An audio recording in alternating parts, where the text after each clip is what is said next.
एक समय की बात है। एक बड़े नगर में एक सेठ जी रहते थे। सेठ जी के पास अथाह धन संपत्ति थी। मान सम्मान की कोई कमी नहीं थी।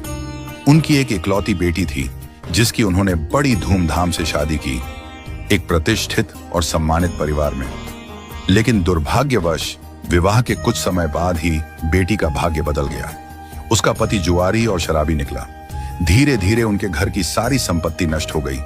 बेटी की यह हालत जानकर सेठानी जी का हृदय व्यथित हो उठता था। वो रोज सेठ जी से कहती, आप तो सैकड़ों लोगों की सहायता करते हैं, लेकिन अपनी बेटी की मदद क्यों नहीं करते? वह अपनी ही किस्मत से जूझ रही है। सेठ जी शांत भाव से उत्तर देते, जब उसके भाग्य का समय आएगा, मदद स्वयं चलकर उसके पास पहुंचेगी। एक दिन सेठ जी किसी कार्यवश नगर से बाहर गए हुए थे। उसी दिन संयोग से उनका दामाद उनके घर आ पहुंचा। सेठानी जी ने उसका आदर सत्कार किया। मन में सोचा, अब तो यही सही मौका है बेटी की कुछ सहायता करने का। उन्होंने एक उपाय निकाला। मोतीचूर के लड्डू बनवाए और उनमें छिपा कर रख दी सोने की अशर्फियां। जब दामाद विदा होने लगा तो सेठानी जी ने प्रेमपूर्वक उसे 5 किलो शुद्ध घी के मोतीचूर के लड्डू उपहार में दे दिए।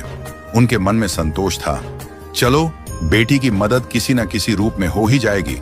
मगर दामाद लड्डू लेकर घर की ओर चला, पर रास्ते में सोचने लगा, इतने भारी लड्डू ढोने का क्या फायदा?